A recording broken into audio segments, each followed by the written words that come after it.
It's going to be a low-scoring affair, but the idea that the Jets...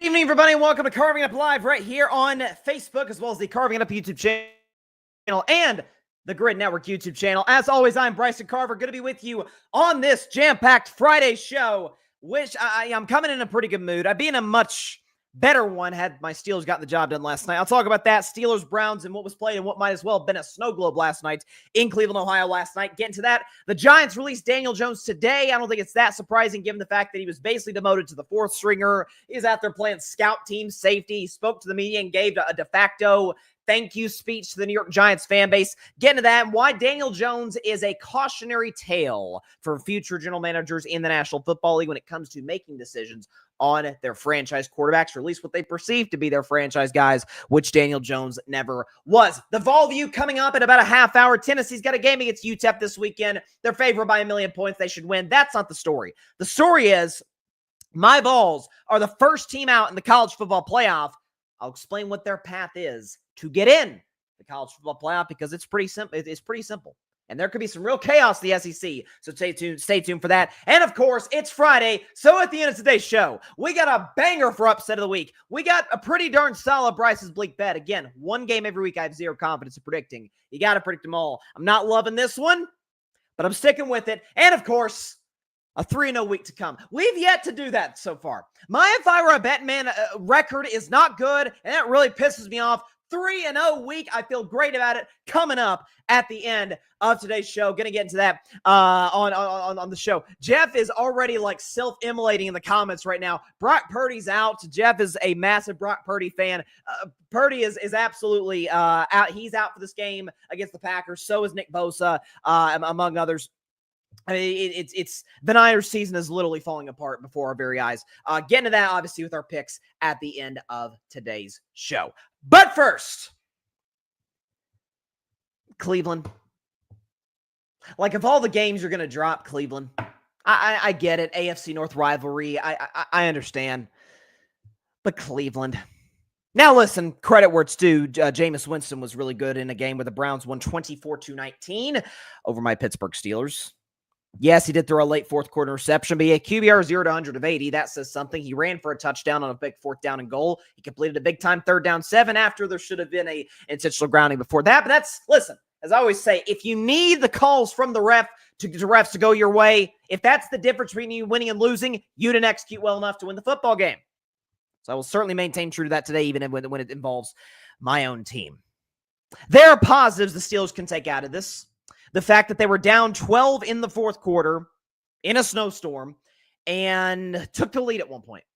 Like, matter of fact, not long after. You got the drive where Justin Fields, it feels like he and Russ are splitting snaps. Justin Fields giving you some with his legs. Russell's giving you stuff with his arm. Jalen Warren's doing his thing. You got a one-score game. Here comes my man, Nick Herbig, strip sack and Jameis Winston. All of a sudden, Russ throws a dime on 3rd down to Calvin Austin, my man. I love me some Calvin Austin. Steelers take the lead 19-18. Then Jameis goes the other end, throws a pick to my man Dante Jackson. I'm thinking, we got this thing. We're in a game that Cleveland's outplayed us for the majority of it. We can't generate, generate scoring drives. We haven't scored a touchdown in 7 quarters. Now all of a sudden we score 2 in 6 minutes. And then Cleveland goes down the field and winds up winning the game. First of all, there's a disturbing stat that I heard. First guy I heard bring this up was my man Colin Cowherd yesterday on his show. And I was actually on campus at my college. I was listening to Colin's show, walking to class or something. And when I heard him say it, I'm like, oh, that's not good. He said that Mike Tomlin is, I believe, like 2-8 in his career in Thursday Night Football, 0-7 on the road against divisional opponents on Thursday Night Football. That is not a good sign. And of course, now he is, I guess 0-7 now or 0-8 now, one way or the other. The point of it all is that Pittsburgh this is how the games are going to look It's very cheap. It's basically the Chiefs without Mahomes and Andy Reid. That's basically what it is. Is your defense going to keep you in the game? Russell, don't make mistakes. We're going to run the football relatively effectively, although I didn't love how the Steelers ran the ball last night on a consistent standpoint. I thought Justin Fields was actually the Steelers' best rusher last night. By the way, his yards per carry would indicate that in a major way, double that of second place Jalen Warren. Run the ball well, protect Russell Wilson, which they weren't able to do. Myles Garrett had the first halves. He had 3 sacks, including a strip sack or not a strip sack, but I think it was 3 sacks, 4 pressures, something crazy. Myles Garrett was unbelievable last night. And then you execute in the fourth quarter. And in the fourth quarter, Russell Wilson caught fire. As a matter of fact, I think what you saw from Russell Wilson last night, because it was a bit of an uneven night. He had the turnover in the first half that Cleveland ended up getting points off of. To me, the big thing for Russell Wilson that the Steelers need to take an account moving forward. Okay, they're 8-3. The season's not over. The season's in great shape. Okay, you still, even if the Ravens win on Monday Night Football, you still got a half game up over Baltimore. You got another game against Cleveland. You play the Ravens. You got winnable games moving forward. Potentially Cincinnati at the end of the season without Joe Burrow if they're out of playoff contention. Point of all that is this. Russell Wilson on money downs was great. Like, could not have been better last night. We could show you the numbers. Alfred put together this graphic. Russell Wilson just on 3rd and 4th down last night, 203 passing yards, a touchdown, 0 interceptions, completed 92% of his throws, 12 for 13, and had a passer rating of 144. So, and by the way, you see those 203 passing yards for Russell Wilson, right? And 3rd down and 4th down, do the math, 67 passing yards otherwise. There was a level of, and this has been the case for a while, the last few weeks, and Arthur Smith, I think, has done a really good job of this offense, but there is a level of predictability. We're going to hand it to Najee Harris on 1st down. We're going to hand it to Najee Harris on 2nd down. Now we got a 3rd down and 5 best case scenario. If the runs don't amount to a ton, Jalen Warren's going to be in the backfield as a pass catching back, and Russell Wilson is going to be efficient. He's going to hit a Pat Freiermuth. He's going to hit a George Pickens, George, stop getting into fights in the middle of Hail Marys. Please. What is going on with you, my man? I know this has been a trend for George Pickens, but gee whiz. Cut it out, dude. But Jalen Warren's going to be available to make catches out of the backfield, and the Steelers defense is going to do their thing. So, listen, it's games like this, given what the Steelers' upcoming stretch is. You got Philadelphia, you got Baltimore, you got Kansas City. Next week, you got Cincinnati, a desperate Bengals team, quarterbacked by Joe Burrow, and catch him. He's throwing passes to Jamar Chase. So the schedule moving forward for the Steelers, we knew this coming into the season, no joke. But the way they play, they can beat anybody. And the way they can play, they can lose to anybody. Basically, all the games are going to be close. It's going to be defensive battles. Russell's going to have to be efficient on 3rd and 4th down, which he was last night and has been over the course of his 5 games as the Steelers starter. It's just got to be a level of consistency, and not just consistency, just good execution. I thought the Steelers' 4th down play calling in the first half was utterly atrocious. It's 4th down and 1-4. If it's 4th down and 2, we're going to go Justin Fields keeper. Let's put Justin Fields, who the defense knows, the Browns defense knows, Jim Schwartz knows, yeah, he's getting the ball in a 4th down short situation, and that's how it's going to be. Or if it's 4th down and 1, Najee Harris is in there, Russell's under center, they're probably going to run the ball with Najee Harris right up the gut. So just a level of unpredictability from the offense would be appreciated from Arthur Smith, who, again, I think has done a good job. I didn't think Mike Tomlin had his best game as it pertains to managing the clock when it came to not using the timeout toward the end of the first half, when it came to using a timeout in the middle of the 4th quarter when you could have used that on your final drive. It was a matter of situations. Had the Steelers come out of this game with a W, it would have been, oh my God, this is maybe a sign of things to come. Maybe we're 9-2. Here we go. If you're not executing at the best of your ability, even if you are playing a bad Cleveland Browns team, stuff like this is going to happen. And so, listen, it's not the end of the world for the Steelers. Got a game against Cincinnati next week at Cincinnati. But listen, if as much of a role as Joe Burrow's been on, Steelers defense on 10 days rest, TJ Watt against that offensive line in Cincinnati, like that really favors the Steelers. So I do feel confident about that game next week. And again, listen, Jameis Winston is, it's funny. I look at Jameis as like a lesser version of a former Cleveland Browns quarterback who I was never a crazy fan of, am now, but wasn't a crazy fan of in large part due to maturity issues, but looks like they should have kept Baker Mayfield. I always say about Baker Mayfield, Like, regardless of the circumstances around him, like, Baker's just a gamer. Baker's going to keep you in the game. He's going to do some wild stuff that doesn't make sense. He's going to stiff arm Nick Bosa and throw a pass for a first down, and then he's going to throw a god-awful interception. That's Jameis. Jameis is kind of wild. He'll throw you a brutal fourth quarter pick right into the arms of Dante Jackson that I thought was game at that point.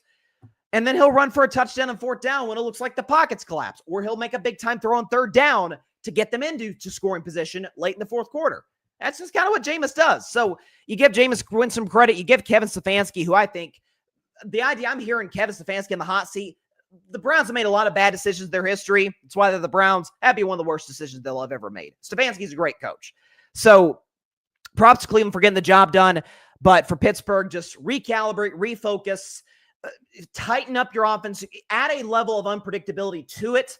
Allow Russell Wilson. I know there was let Russ cook back in the day. I'm not saying do that. I'm not saying let Russ be the focal point and drive your offense, but give him a little bit bigger of a role than what you've been giving him. Now, can he handle it? I don't know. I mean, on the money downs, he's been great. Maybe that's the definition of what a game-managing quarterback should be, is great on third and fourth down, and kind of play within the offense, hand the ball off on first and second down. I just like to see that opened up a little bit, but that's not going to happen. That's not going to happen if George Pickens is as mentally disengaged as he can be from time to time. And this is, listen, it's funny. I have me and my radio teammate, Addison Ragland, shout out to her and shout out to Asher Moore, triple option every Monday and Friday. Mondays at 10 a.m. Eastern to noon and Fridays from noon to 1. We've gone back and forth on this, on the George Pickens thing. She can't stand George Pickens. I'm like, I love him when he has the ball in his hands. When he has the ball in his hands, I've said over and over in the show, ladies and gentlemen, George Pickens is special. He can hurdle two guys like he did against the Jaguars last year. He can beat you over the top. He's great after the catch. And the whole thing, he's special. The Steelers' offense is objectively better when that man has the football in his hands. But when he doesn't have it in his hands, that's not going to be every play, obviously. Listen, he was grabbed last night. I get it. There were some plays that could have been called PI. I didn't think it was the greatest officiated game last night, but guess what? If you need the officials to win, he didn't play well enough to win. Hail Mary. And again, chances of that working, unless you're the Washington Commanders, probably not going to work. But the Hail Mary, Russell Wilson throws at the end of that football game, and Russell got rocked on that play in the pocket. Okay, multiple Steelers down there, ironically, no one near the football. Part of the reason that one of the guys ain't near the football, George Pickens, he's fighting a DB for Cleveland in the back corner of the end zone as the ball's in the air. Like, it's almost like the reverse Tyreek Stevenson. Remember the Bears, Tyreek Stevenson waving to the crowd while the ball's in the air, and he ends up making the game-ending mistake? That's what I felt like watching that play. It's like, bruh, it's probably not going to work. That's why it's called a Hail Mary. At the same time, I mean, dude, like, you're getting into fights every single game. There's a level of, and people might ask me, because folks know I'm a Warriors fan, why don't you get mad at Draymond Green? Well, A, he's won 4 championships. B, he's the centerpiece of a dynasty. And C, the Warriors are objectively a worse basketball team when Draymond Green's off the floor. Whereas the Steelers have won games when George Pickens haven't gotten the ball. They're better when he does get the ball, but they've won games. So there's got to be, I don't know if it's a conversation he's going to have with Mike Tomlin, with Arthur Smith. I don't know what it is. But, man, this guy can be full-blown unhinged during games. Unhinged. And you saw it at the end of that game against Cleveland. Like, bruh, tight. Even at the game against Dallas, Steelers lose the close game against the Cowboys, and he's on the ground. He yanks Jordan Lewis to the ground. It's like, bro, come on, man. Come on. You're special with the ball in your hands. I'm going to defend you to the death on that. But, geez, at least make it a little bit easier to defend you in the other stuff. My gosh. But either way, really tough loss for my Steelers, but the sky is still blue. Wasn't blue last night. It was mostly white because of the snow. But I like their matchup against Cincinnati coming up soon. Patrick's right. He said, happy Friday, everyone. Hope you're staying safe and warm. I'll tell you what, speaking of snow, it snowed where I'm at in Tennessee. And not the way it did in Cleveland, but it snowed a little bit. And it has been quite cold. I imagine that's been the case many places around the country. So, yes, as we approach the holidays and Thanksgiving, definitely be sure to stay warm out there. Jeff, by the way, Bryson, almost finished my wide receiver room rankings. I know that I've been working on them for a week, but I have your Steelers at 13. Pretty solid. I won't fight that. Matter of fact, let me just quickly, while you have that up there, Jeff, because I'm curious to see. Jeff and I go back and forth doing like rankings and stuff. Okay. So here's the receiving cores I would say are better than the Steelers. Buffalo.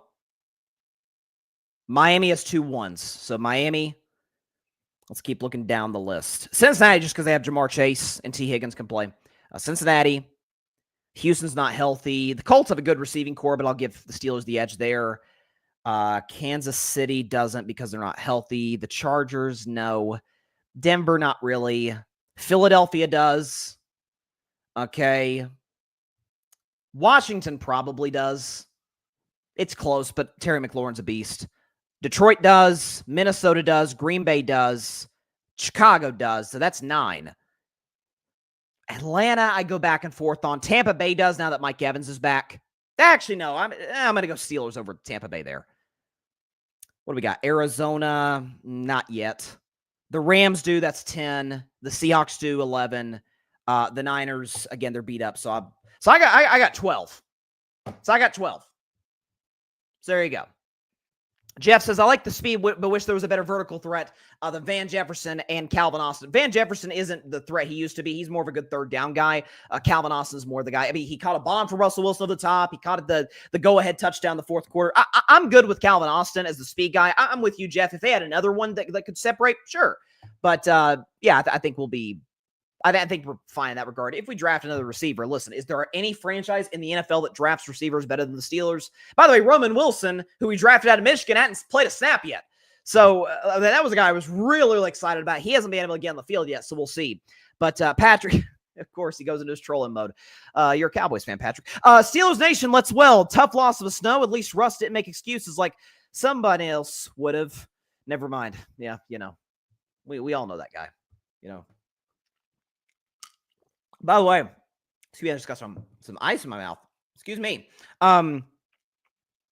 Bad week for New York football. And we're about to get into Daniel Jones in just a second. But really bad week. Man, I just literally got ice on my drink right here. I just got ice in my mouth. There we go. That's all taken care of. Okay, speaking of New York football, we bashed the other New York quarterback who shall not be named today, I guess, because he's on his bye week and who knows what he's doing. The other New York quarterback, that is now no longer a New York quarterback. His name's Daniel Jones, and he just got released today by the New York Giants. Basically released him today because of some injury stuff in his contract. They saved money, whatever. So Daniel Jones now no longer a New York Giant. So let this be the Daniel Jones New York Giants saga. Let this be a very cautionary tale to NFL GMs everywhere.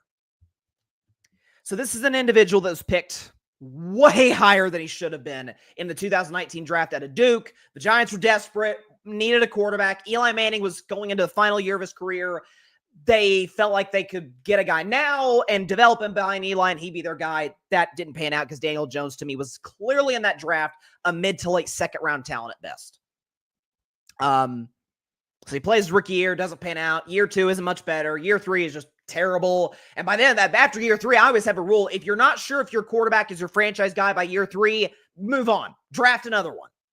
Well, the Giants said we're going to stick with him because we got Brian Daboll coming in. Brian Daboll, who is the offensive coordinator with the Buffalo Bills, really kind of helped Josh Allen ascend. And now, ever since, Josh Allen has still remained great because he's a great player. But Brian Daboll helped him in that progression from his second year on.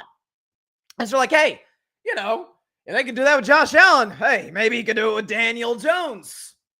Obviously does not have quite the physical capabilities of one Josh Allen, but nonetheless, it's not a crazy idea because the Giants make the playoffs in 2022. Not only do they make the playoffs, ladies and gentlemen, for Daniel Jones in a contract year, in a year where they actually declined his fifth-year player option or fifth-year team option, they win a playoff game in the year they make the playoffs over the favored Minnesota Vikings. Now they go on, they get blown out by Philadelphia. It's a Philadelphia team that goes on to make the Super Bowl, but it's like, hey, the Giants are back. I remember saying on my show after they beat the Vikings, I'm like, hey, the New York Giants is a pristine franchise in the league, might be back.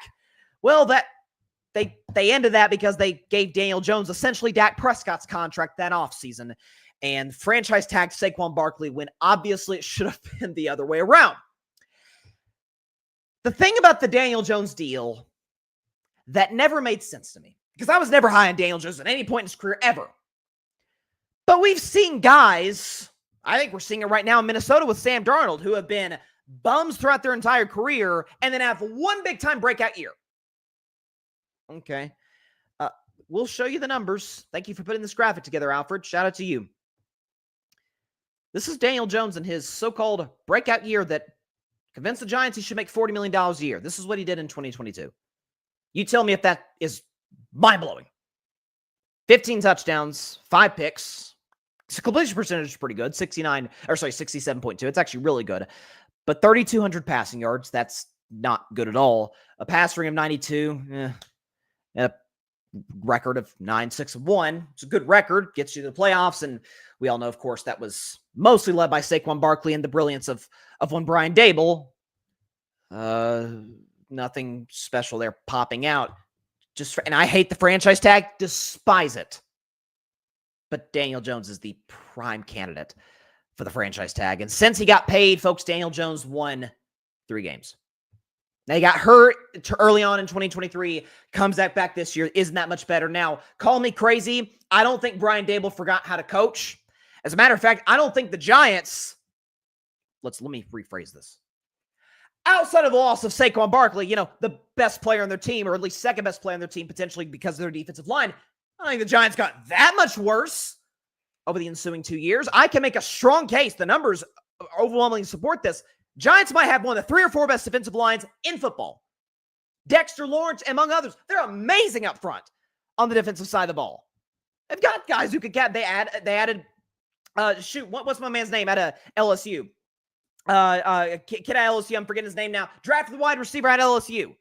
Okay, they've got other pieces. They won't use Jalen Hyatt. Not sure why. Go Vols, Jalen Hyatt. Good deep threat. They need to use him more.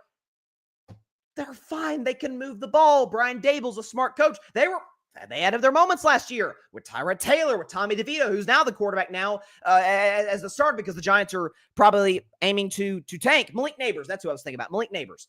Okay, they're fine. They're not the Patriots. They're not the Cowboys. Without CeeDee Lamb, folks, Cowboys receiving core is even with him. And I love CeeDee Lamb, but they're yikes. The pieces were there. But Daniel Jones just isn't very good. It's pretty simple. What the Giants did in drafting Daniel Jones as high as they did back in 2019, and in paying Daniel Jones, to me, which was far more egregious, what they did in the 2023 offseason, what the Giants did, I think, in their mind, is say, hey, the quarterback position it's disproportionate to every other position in football in terms of its value and its importance. People are like, why does a quarterback win MVP every year? Because it's way more valuable. Listen, you could have individual players like a Saquon Barkley this year, a Christian McCaffrey last year, TJ Watt in the past, right? Like Myles Garrett, guys like that who are individually, Tyreek Hill, individually valuable. That doesn't mean their position is. Just by virtue of certain guys like Mahomes, Aaron Rodgers, guys like that, being quarterbacks, Lamar Jackson, it's going to aid they're in their MVP case. That's just how the position works. That's how the game works. The Giants understood that, but they overvalued the player. They didn't overvalue the value of the position. Position's always going to be valuable. It gets more so by the day. They just overvalued the guy at the position. That's the mistake the Giants made. And in doing so, I think it's like a $20 million, they're going to pay like $20 million in dead money, so it's going to hurt them cap-wise moving forward. Listen, it was the right move. I'm pulling for Daniel Jones in his next stop. Daniel Jones will be a good backup somewhere. He really will. Like, that's not a shot. Daniel Jones is a valuable backup. He can move. He's relatively accurate. Terrible decision maker, but maybe if he ends up, I heard it suggested today, like the Los Angeles Rams is like quarterback rehabilitation school. We saw what they did for Baker Mayfield. Jimmy Garoppolo's the backup there now. If Daniel Jones is Stafford's backup next year, should Stafford decide to come back, which I think he will, that's a good spot for Daniel Jones. It works. Maybe Carson Wentz. By the way, Carson Wentz was the Rams' backup, and now he's Mahomes' backup, and it's a good spot for him. So there'll be good coaches, good organizations that'll take Daniel Jones as their backup. So it's not like his career's over by any stretch of the imagination. But let this be a warning to teams moving forward. You can be desperate to get your guy at that position because, oh my goodness, it's so important to get that guy at that position. But understand the player that you're talking about. Don't let that overshadow how valuable the position is.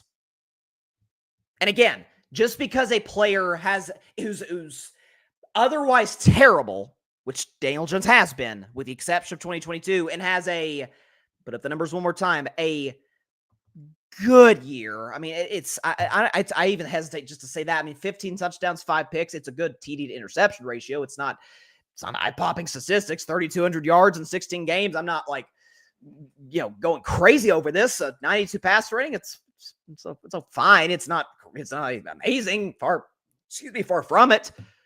Don't overvalue the player at the most important position. That would be the lessons for GMs moving forward in the NFL. It's a mistake the Giants made. They've certainly come to regret it. And, had to move on from Daniel Jones. There's no question about it. And, I just think it's... Listen, I wasn't a fan of the pick when it happened. I didn't have a show back then. I was months away from starting Carving Up Live. But I didn't think he was a great player at Duke. I'm like, okay, I mean, I guess maybe just because he looks like Eli Manning a little bit in the face and because his coach, David Cutcliffe, by the way, David Cutcliffe was Peyton Manning's offensive coordinator at Tennessee, go Vols, and he's Eli Manning's head coach at Ole Miss, then went on to be the Duke head coach, with Daniel Jones. I guess the Manning connection there helped. I don't know. It was not a smart pick by any stretch of the imagination whatsoever. So, I think that's all we got. All right. Ballview coming up after the break. Tennessee's got a game against UTEP. They're going to win by 1,000,000 points. That's not the story. The story is, what is their path now to the college football playoff after a tough loss against Georgia? What will they do? I'll explain why. And the Ballview back in just a minute on Carving Up Live. Stay tuned. And we got NFL picks coming up. Got NFL picks, the Ballview. We're just getting started on Carving Up Live. Stay tuned. You don't want to miss it on Carving It Up.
Back to Carving Up Live. So the Vol View is a segment we do every Friday, middle of the show, during the Tennessee Volunteers football season. I talk about what's going on with Tennessee, what the major stories are coming into one of their big games. Well, Tennessee's in a little bit of a peculiar spot. So they're 8-2. They've lost 2 games, one rough loss to Arkansas. You can't drop games like that in the SEC. And then they just lost to Georgia by 2 touchdowns on the road. Got shut out in the second half, actually, in Athens. Losing streaks now at 8, unfortunately, to the Dogs. But Tennessee now, according to the college football playoff rankings, first team out based on the seeding. I'll explain why. They still have a great opportunity, great chance to still get in the playoffs. So, of course, the Volview starts right now. And as always, it's football time in Tennessee. You're darn right. It's football time in Tennessee.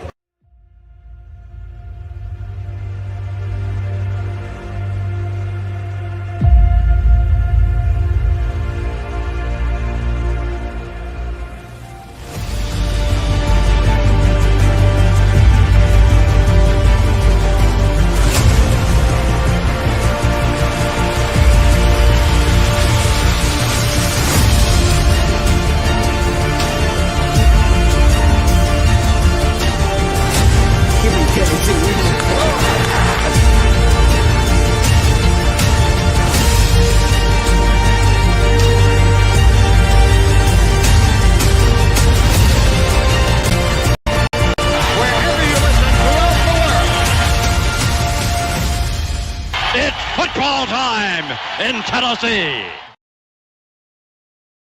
Yes, it is. So Tennessee's got a big-time matchup coming up. By the way, rocking my 2024 Tennessee Baseball National Championship hat. Shout out to my dad for getting that Needle Stadium when we went to Tennessee and Alabama. Shout out to him. But Tennessee's got a game this weekend. Tomorrow, 1 p.m. Eastern. They're playing UTEP, and they're favored by 41 points, and they're going to win by that or more. Tennessee's going to cover. They're going to win this game. That's the moral of the story. So we're going to get to 9-2.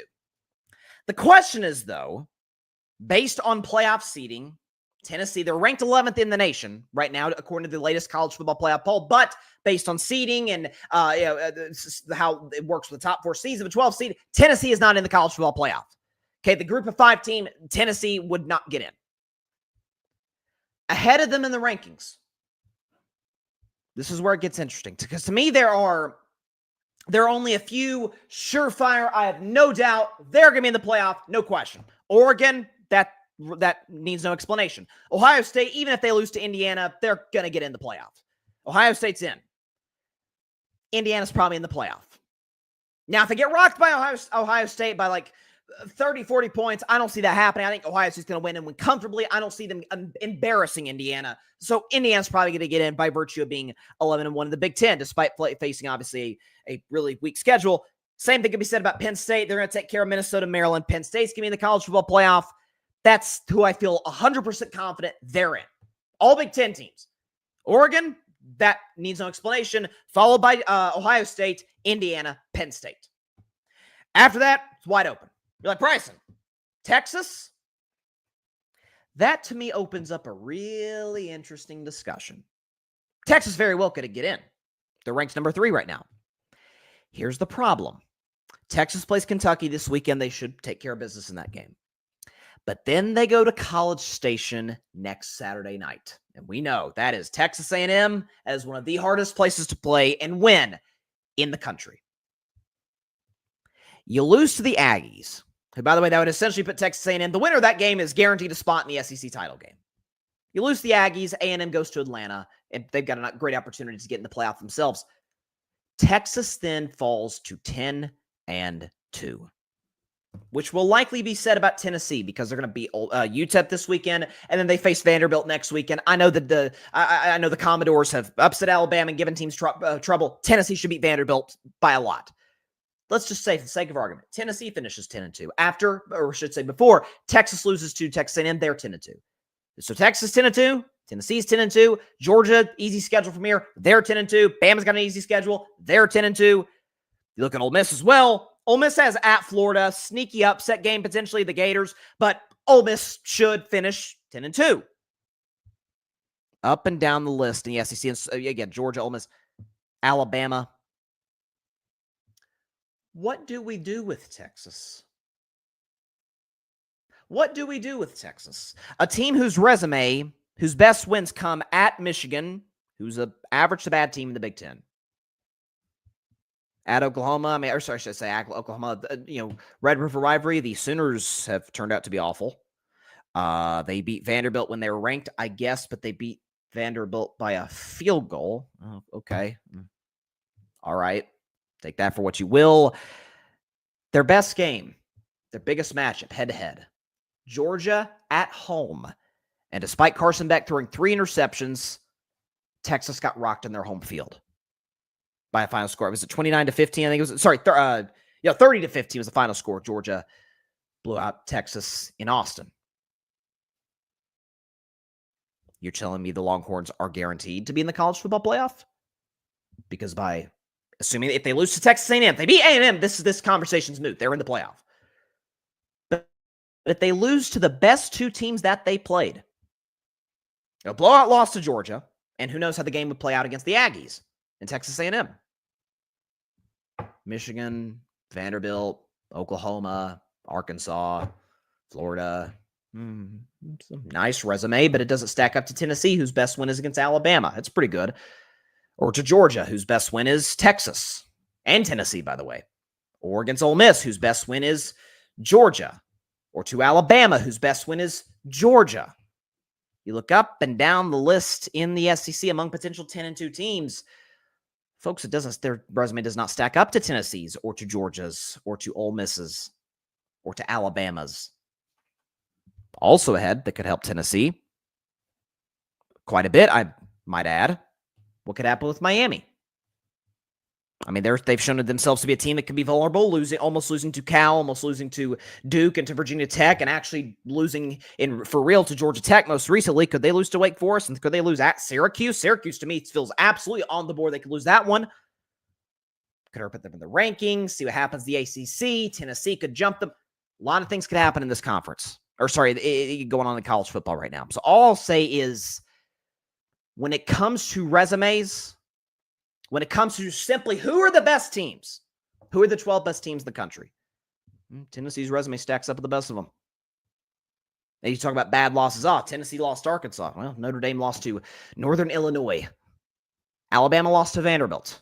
Okay, Georgia is the only two-loss team that doesn't have a bad loss. Their losses, they got blown out by Ole Miss, but they lost to Ole Miss and they lost at Alabama. Those aren't crushing losses. Those are two of the 10 best teams in the country, according to the College Football Playoff Committee. You look up and down the list. Let's see. Penn State lost one game to the best team that they played, and they barely survived teams like USC and others. You look at Tennessee relative to the other schools, no one other than Oregon really has the perfect resume. Ohio State comes pretty close because their only loss is a 1-point loss to Oregon at Oregon. Ohio State's fine. They're in the playoff even if they were to lose to the Hoosiers. I'm just saying, look up and down this list in the college football playoff. Tennessee's in good shape. Take care of business. Vols are in the playoff.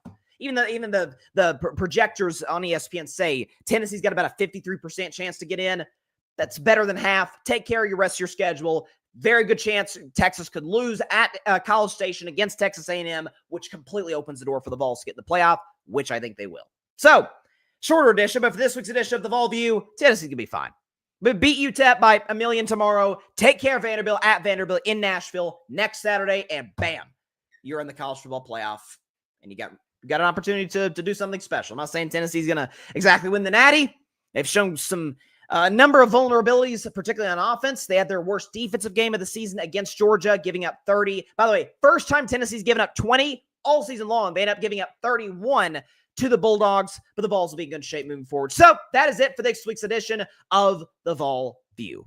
You're darn right. It's football time in Tennessee.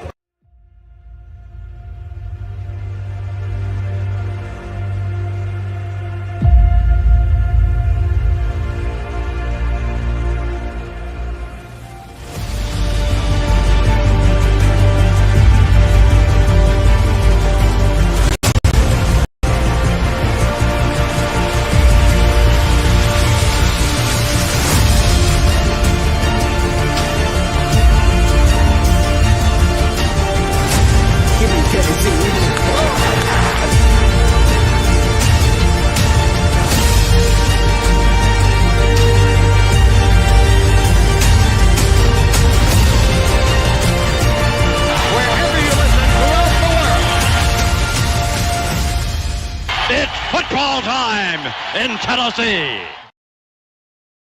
All right, back live on Carving It Up with some NFL predictions coming into Week 12. So listen, I'm off to a rough start against the spread and straight up. 0-1 in both, obviously taking the Steelers to win and to cover the 3.5. That did not work out the way that I hoped that it would. But nonetheless, I've got Bryson's Bleak Bet, which I'm not confident in, but that's why it's called Bryson's Bleak Bet. I've got a big-time upset of the week that folks may not see coming, and I've got not one, not two, not three. I should say not one, not two, but three.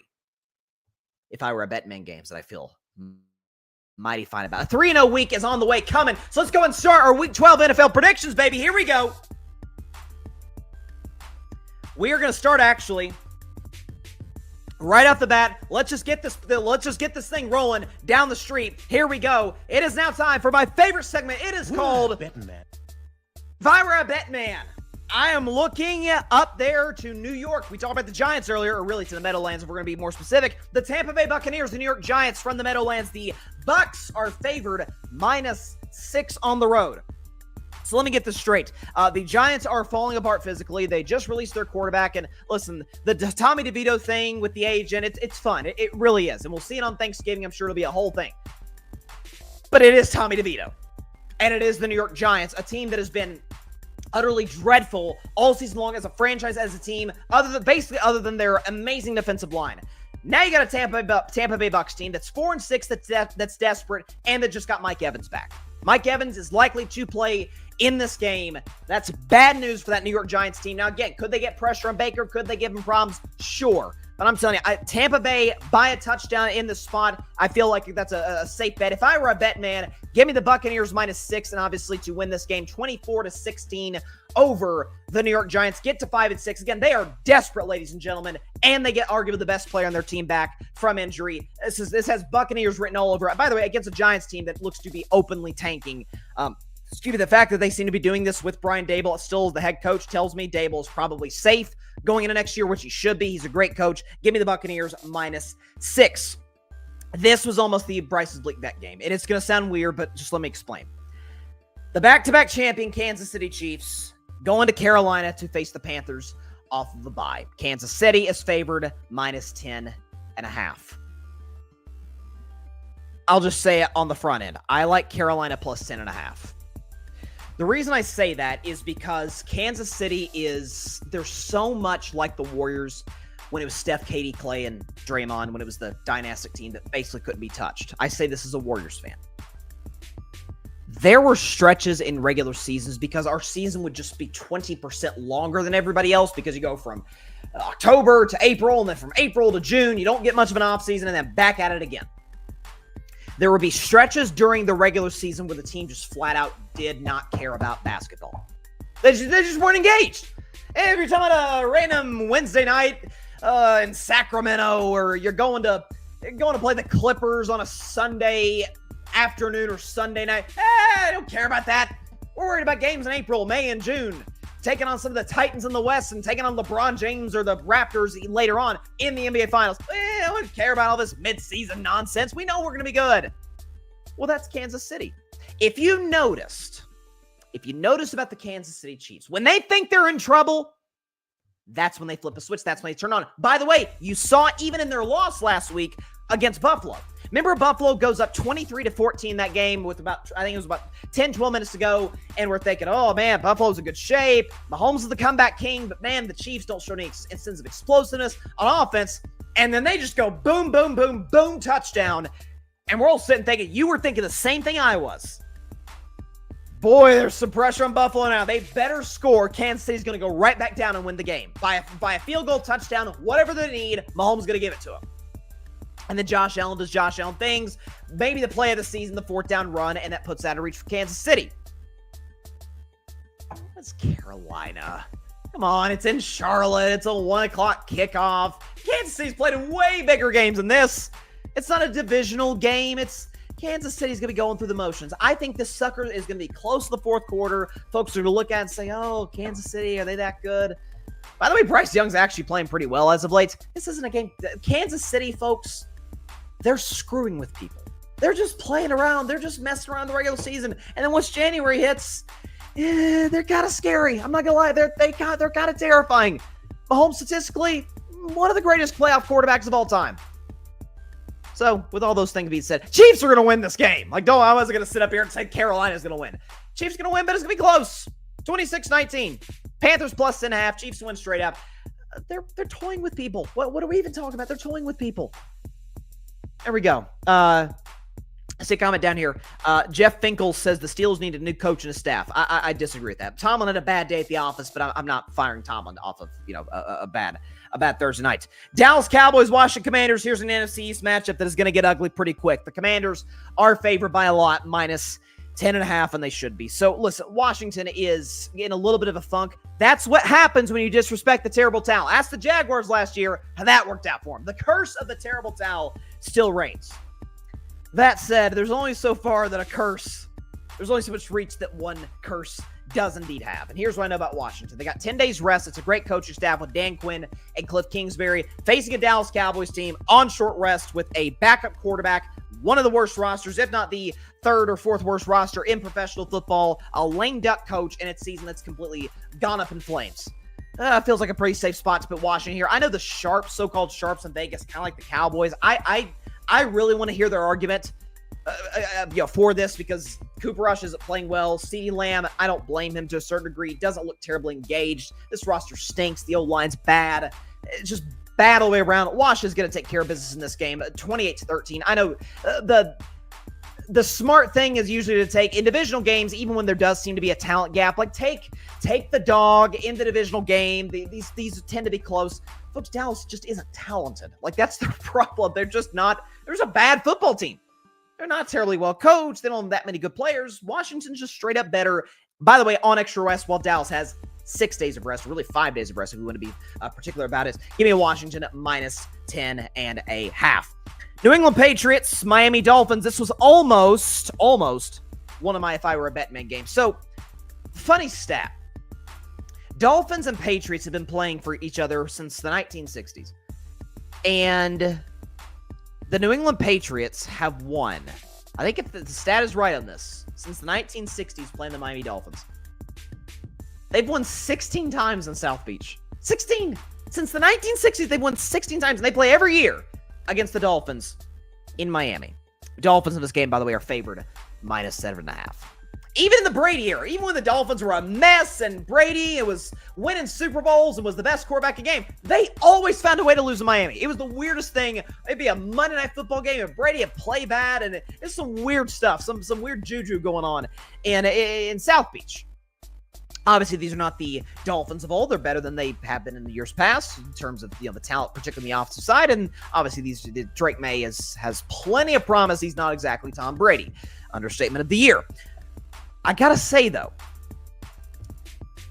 New England seems to show a lot of fight in the last 3 games, or actually, I believe if the stats serve me correctly, 3rd best scoring defense in the National Football League in the last 3 weeks. So Jerome Mayo's got this unit playing good football. Drake May is playing well. He throws some pretty ugly interceptions. That's going to need to be coached out of him as time goes on. But again, rookie year, you're getting your feet wet. You're trying to figure out your way in the NFL. It's going to happen. It is what it is.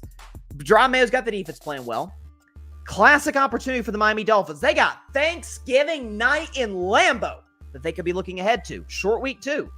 Kind of looking ahead. That's New England. They're bad. They're not going to make the playoffs. And it could get a little bit tighter than the Dolphins would care for it to be. Give me the Patriots plus 7.5. The Dolphins win this game outright 24-20 over New England. I'll tell you what, if the Dolphins were to lose this game, I would not be floored. Let's put it that. I would not be stunned if the Dolphins were to find a way to lose this game, the Patriots. But 7.5 is too many points. Give me the Patriots plus 7.5. But the Dolphins, they're the better team. They're at home. And the Dolphins always beat the Patriots in Miami. Give me Miami 24-20. It is now time for Bryson's Bleak Bet. It's the one game each and every week that I have absolutely zero confidence in predicting.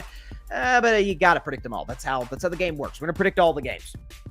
Divisional matchup, AFC South, Tennessee Titans, Houston Texans. The Texans are favored minus 8. Minus 8. Listen, CJ Stroud is not having a good season at all. 12 touchdowns, 7 picks, hasn't been that accurate. Now, some of this has been the fact that the Houston Texans offensive line has gotten worked, and they dealt with injuries the whole bit. Meanwhile, Tennessee's got a pretty good defensive line. Okay, we can talk about guys like Jeffrey Simmons. They can get to the quarterback. Now, they just put, I believe today, L'Jarius Sneed on IR. Season-ending IR, so that's a big loss. But against a team like the Houston Texans, where Stephon Diggs, God bless him, is out for the year. Nico Collins is kind of working his way. Nico's special, man, but is working his way back into the lineup due to injury. CJ Stroud, again, they blew out Dallas. Folks, Dallas is going to get blown out the rest of the year. They're maybe the worst team in football. I kind of just chalk that up to they did what they were supposed to do. 8 points. It's a divisional matchup. There's familiarity there. Listen, the only reason this is on Bryson's Bleak Bet is because I'm betting to a degree on Will Levis, and that not a very smart thing to do more times than not. He will give you a meme-worthy moment once every other week. Could this be the week? Potentially. But I will still take the Texans to win this game. They are better than Houston. But man, 8 points with a quarterback in Stroud that's not playing well, a team that has really struggled in the second half this season, struggling to hold leads. The Dallas game notwithstanding. Listen, Tennessee's not very good. Houston is. Texans 23, Titans 17, but man, 8 points is too many. So Bryce Bleak Bet, I don't feel terribly confident in this because I could see this being a 5-point game in the fourth quarter with 2 minutes to go. I feel good about it. And then Will Levis throws like a pick 6 to Derek Stingley Jr. I'm like, you got to be kidding me. Of course, Will Levis cost me, and that was why it was Bryce's Bleak Bet. But that's kind of how I feel about this game. Detroit Lions, Indianapolis Colts. This has been a trendy upset pick. In some circles, Detroit is favored minus 7.5 at Indianapolis. Again, potential trap game. Similar to what I talked about with Miami, Detroit looking ahead. Obviously, they play on Thanksgiving Day every year, but used to it was, the Lions play the early game, but everybody's geared up for the Cowboy game. Quite the opposite. Nobody cares about the Cowboys game. The ticket prices would indicate that. You can get in for like $25, get a turkey at Walmart for more expensive than Cowboys Giants Thanksgiving tickets, for crying out loud. But the Thanksgiving game this year, Bears, Caleb Williams, fun, exciting quarterback. The Lions could win the NFC. That's a fun game. Detroit could be looking ahead. Those that have such a claim, well, they don't know Dan Campbell. They don't know the fact that this team, as I say, this is what makes it to me. I had for the first time all season, because the Chiefs finally lost, as the number one team in the NFL, the best team in football being the Detroit Lions, is that they take every opponent with the exact same seriousness as the previous one as they will the next one. If it's the lowly Jacksonville Jaguars or Tennessee Titans, doesn't matter. They're going to smoke you. They're going to take you to the shed. They're going to beat you up for 60 minutes, and they're not going to feel sorry about it. And then when they play a team like a Green Bay at Lambeau, if they play, again, they were a better team at this point with a far better quarterback than they have now. But if it's a Dallas Cowboys team that beat you the previous year, we're going to come in and we're going to whoop you for 60 minutes. We're going to come in and out physical Green Bay for 60 minutes. We're going to come back and beat a Houston Texans team despite Goff throwing 5 picks, a situation that has not been done since the 1970s, down 15, throwing 5 picks and winning. Okay? We're going to beat a team like Minnesota, win trailing. The Lions have so many different ways to beat you. And so in this game against the Colts put up a fight. It'll be kind of a high-scoring game, but Indianapolis does not have a good defense at all. Aaron Rodgers didn't even play well, and the Jets scored 27. That's not a good sign playing a team as explosive as Detroit. Give me the Lions minus 7.5. They do win this one 34-24. High-scoring affair, like I said, over the Colts. But those that are saying, the Lions could look ahead, folks, Dan Campbell doesn't let them look ahead. That's the thing. That's what makes this team really, really special and why I think they're going to win the NFC. Jeff in the comments real quick. Thank you. CJ has been terrible, and his roster around him is great. Love that wide receiver room, even without Nico, and don't tell me about O-line. Brock's O-line was awful last year and pretty bad this year. Nobody says anything. I mean, it helps having Trent Williams, but still, point well taken. The Niners offensive line, to put it mildly, left some things to be desired. All right. We got a divisional matchup in the NFC North, and it is time for my upset of the week. Let's go, baby. Give me the Chicago Bears, the Bears, over the Minnesota Vikings, 23-20. Bears plus 3.5, and to win this thing straight up in an upset. Bears 23, Vikings 20 in an upset, and here's why. So here's the thing. All right. Minnesota is 8-2, playing great football, taking care of business. But. We're starting to see, I was patient all season long, and I take no pleasure in saying this because the individual, the athlete I'm talking about is probably a cool dude, good dude, seems like it, from the outside looking in. But I kept waiting for Sam Darnold to turn back into Sam Darnold. And he has done that. 2 weeks ago, in a win over the Jacksonville Jaguars, a 12-7 win of the Jacksonville Jaguars, Sam Darnold threw not one, not two, not three, but 3 interceptions against the Jaguars defense and against Tennessee last week in a game where the Vikings took care of business. They win 23-13 through a lot of dangerous passes that could have easily been picked off by Titans defenders. No harm, no foul. Tennessee's not a very good football team, so you're able to get away with that. But against an opportunistic defense like Chicago that picked off Jordan Love last week, against a Caleb Williams that now without Shane Waldron, now that the offense has been simplified to a certain degree, seems to have found his rhythm a little bit. Chicago should have won that game last week. And again, call what you want, bad juju, curses, whatever. Packers just own the Bears. There's just no other way around it. But in this matchup, Caleb Williams set his feet in a little bit. This Vikings defense can give up the big play. They gave up a 98-yard touchdown last week via Will Levis. Chicago turned to more methodical. DeAndre Swift has gotten it going big time in the running game. You still got DJ Moore. Again, how engaged is he? We'll see. Keenan Allen's a veteran receiver. You've got these guys. Again, my biggest concern is Chicago's offensive line against that great Vikings D-line, but the Vikings D-line is dealing with injuries this season. So, NFC North, Chicago's dying to get a win at this point in the season. That doesn't mean they're going to make the playoffs like I thought they would coming into the year. But Caleb Williams is going to show up, show out, get the biggest win of his very young career. Give me the Bears in an upset, 23-20 over the Minnesota Vikings. I like the Bears in this spot, okay? Jeff says turkey costs more for Thanksgiving than a Cowboys ticket. Certain Cowboys tickets, yes. What is your favorite Thanksgiving dinner in order? Jeff, that's a segment for Wednesday. We will do that on Carvey Up Live. Maybe a Bryson's best 10 NFL teams and then a Bryson's best 10, or at least maybe Bryson's best 5 or something, Thanksgiving foods. You might want to stay tuned for that on Wednesday's show. That'll be a fun segment that we will do. What do we got next? We got the Denver Broncos and the Las Vegas Raiders from Las Vegas. The Broncos are favored -6. Divisional matchup, AFC West. Denver is, I shouldn't say Denver. Bo Nix rolling right now. Okay, now again, I get it. Atlanta's defense isn't that. Oh, we're dealing with some connection issues. Very unsavory image on my monitor right now. We back. Okay, we're back. Carving Up Live. We're back. So Bo Nix struggled in that. Atlanta's defense has struggled all season long. We get that. Same time, 4 touchdowns, no picks. That's something. Smoking an Atlanta team, a desperate Atlanta team off a bad loss, quarterbacked by Kirk Cousins. Broncos defense is playing exceptional football right now against good offenses. Kansas City, Atlanta, etc. So against Gardner Minshew, I think they're going to be just fine. So Bo Nix is going to keep rolling, keep doing his thing. Listen, Jaden Daniels is lucky he has the Cowboys this week and that terrible defense they are. Otherwise, if Washington was playing like one of these good defenses around the NFL, if they were playing maybe like a Minnesota or something, Bo Nix is slowly but surely closing the gap in the Rookie of the Year race. He'll continue to roll. Broncos will beat the Raiders comfortably. They'll cover the 6 points here, and they'll win this one 28-17 over the Las Vegas Raiders. It is now time once again for my favorite segment. It is called, ladies and gentlemen, Bettin Man.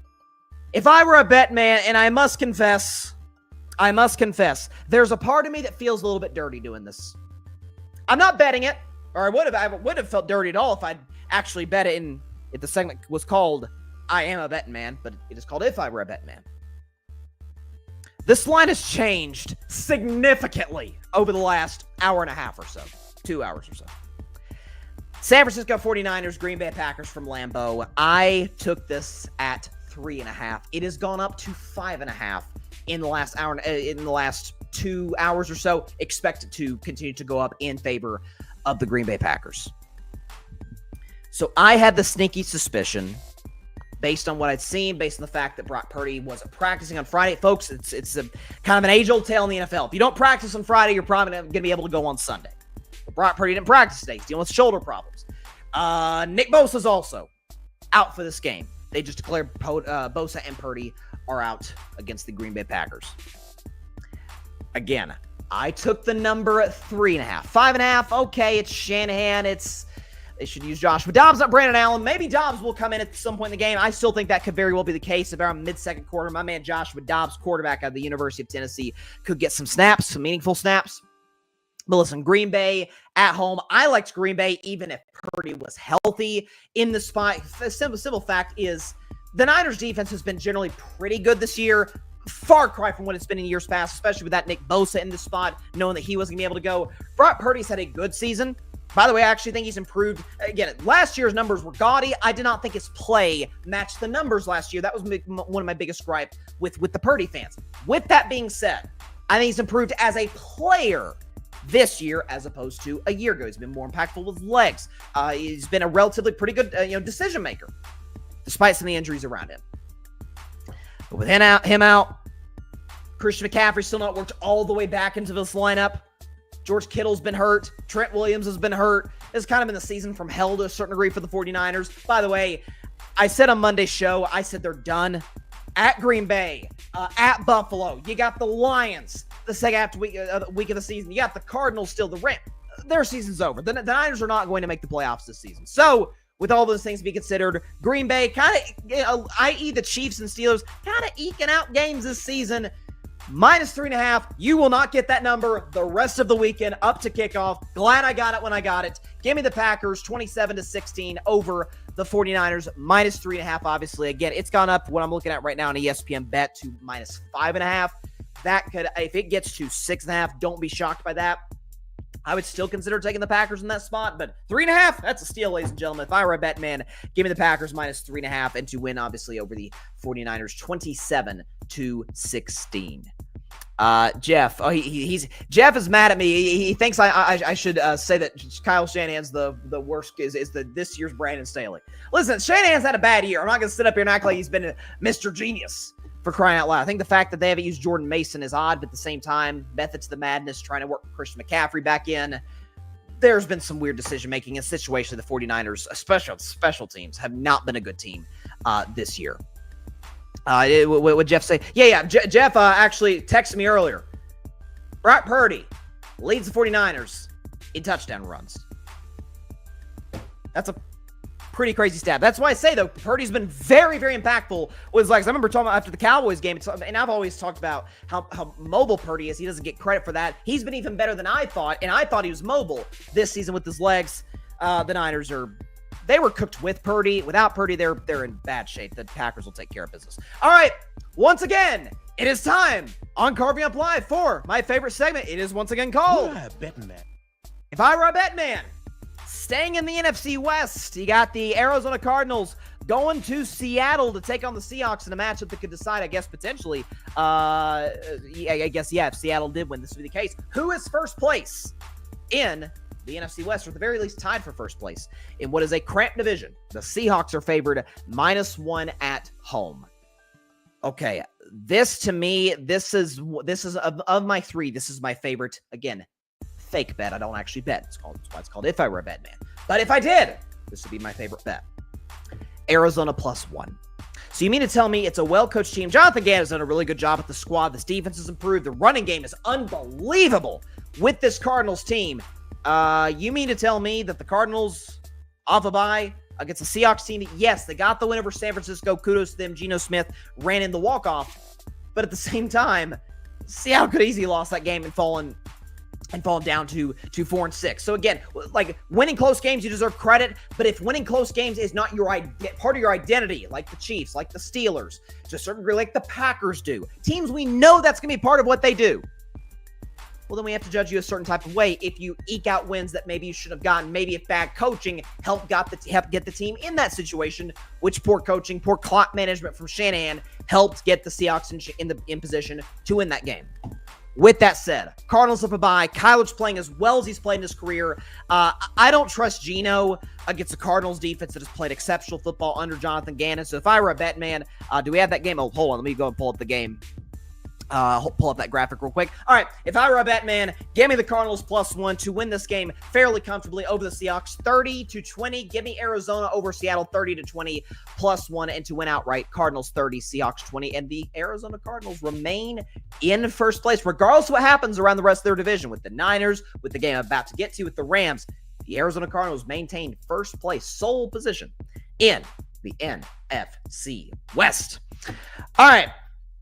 This is a game I just kind of want to sit down and watch and enjoy, because I think both teams are really, really good. Philadelphia Eagles, Los Angeles Rams from LA. The Eagles are favored -3. So I kind of went back and forth on this one. I think Philadelphia, to me, clearly has the better roster. Top to bottom, Philadelphia is one of the 3 best rosters in the NFL when healthy. And Saquon Barkley, I've said, hey, can we mention Josh Allen should be the front runner for MVP, followed by Lamar Jackson. Although I make the case, it's Allen, Saquon, Lamar Jackson. Saquon Barkley has been a man amongst boys over the course of the last few weeks and really all season long. Jalen Hurts is playing mistake-free football. Here's the problem. It looks to be that Devontae Smith will not play in this game. Now, again, we talk about when A.J. Brown's out of the lineup, it looks like a completely different offense for Philadelphia. But without Devontae Smith, the man I believe to be the best number 2 wide receiver in football, that's going to make a big time impact against a young Rams defense that can get after. They can obviously get to the quarterback. They're going to have to get after Jalen Hurts, probably put a spy on Jalen to be able to give him problems. For Philadelphia's defense, folks, they've shocked me, and I've been dead wrong about them. Okay, Vic Fangio has fixed them top to bottom. Large part of that has been the 2 corners that they've been able to add to this team, the 2 rookie corners who've been great this year. And they're going to have to be against the likes of Puka Nacua and Cooper Kupp and one Matthew Stafford. Now, this does not have Matthew Stafford, W written all over it. The Rams are hot. They won 4 of their last 5. The Eagles are riding high, won 6 in a row. Could this be an opportunity where Philadelphia maybe doesn't take a Los Angeles Rams as seriously as they do a division rival like a Washington Commanders? Take as seriously as a Cincinnati Bengals team when Philadelphia hadn't quite established their identity yet. Folks, I think this is a close enough matchup. Close enough of a matchup for me to say this is separated by quarterback and coach. Give me Stafford over Jalen. Give me McVay over Sirianni. Definitely that matchup's not even remotely close. All day, every day. Give me the LA Rams in an upset, 26-23 by a field goal. Rams +3 and to win outright, 26-23 over the Philadelphia Eagles. They end Philadelphia's winning streak. I think Philadelphia's still going to be fine. They're going to win the division. There's no question about that. Rams get the job done. They keep pace in the NFC West, and in doing so, winning this game, winning 5 of 6, they probably guaranteed themselves a spot on Bryce's best 10. I'm just going to say that much, okay? So give me the Rams 26-23 over the Philadelphia Eagles. Listen, if the Steelers defense last night is due for an off game, rough day at the office, Philadelphia's defense, as well as it has played, is due for the same. I gotta say, the Bryce's Bleak bet, of course, I don't have much confidence in it. That's how the segment works. Upset of the week I feel good about. Bears over Vikings.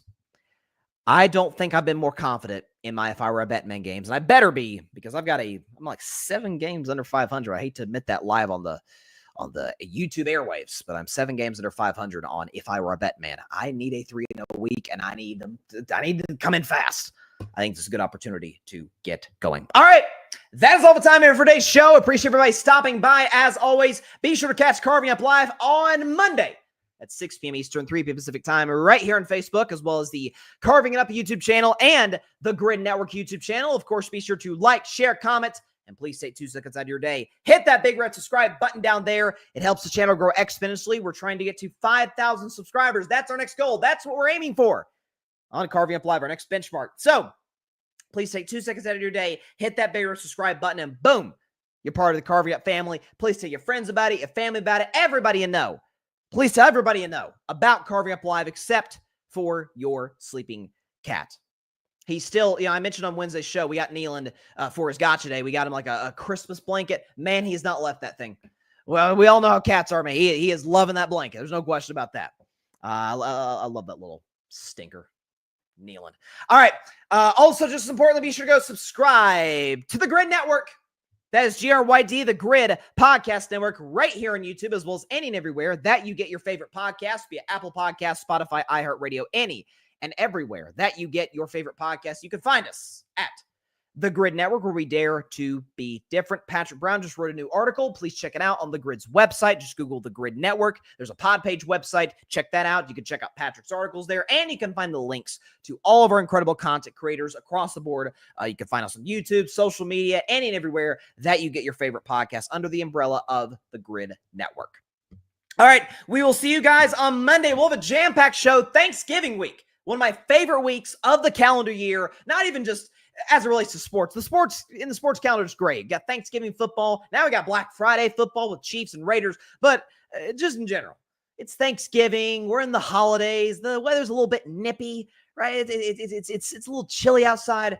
But the good food, and I'll tell you what, there's nothing on this planet. Actually, I'm going to save that. I almost spoiled my favorite Thanksgiving food. I'm going to save that for Wednesday's show, the day before Thanksgiving. That's one of my favorite shows of the year, Wednesday before Thanksgiving. But obviously, we will talk about a ton by then. All right. See you guys on Monday. Please be sure to stay safe out there. Please be sure to take care of your physical as well as your mental health. And please, please, please be sure to contact your local state representatives and senators to demand change for gun violence in America. Doesn't matter where you lean, right, left, center. This is an issue that affects every single one of us on a day-to-day basis in this country. And no matter what anybody tries to say or gaslight you on, oh, it's not a problem, or oh, there's only one solution to the problem, both are BS. Both are not true. It's a huge problem that needs a number of detailed, nuanced solutions to solve it. We've got new men and women coming into elected positions in Washington and in our local government. Don't forget that, man. As much impact as those as our elected officials have in the federal government, local level is crucially important as well. So definitely make your voice heard and make sure that we have, make your voice heard that we need to have as safe streets in America as we can have. And solving gun violence is the number one way to do that. All right. We will see you guys on Monday. A lot of football, a lot of NFL, college, maybe some NBA stuff. The Warriors are rolling. The Warriors got the beat up Pelicans tonight. NBA Cup. Keep it rolling, Dubs. Here we go. See y'all, everybody, on Monday. Stay safe out there. God bless y'all. Peace out. It had to be Cleveland, didn't it? Thanks so much for watching the show on YouTube, and be sure to go click that big red subscribe button and check out the other clips and full shows from Carving It Up Live, as well as our other incredible content creators here on the Grid Network.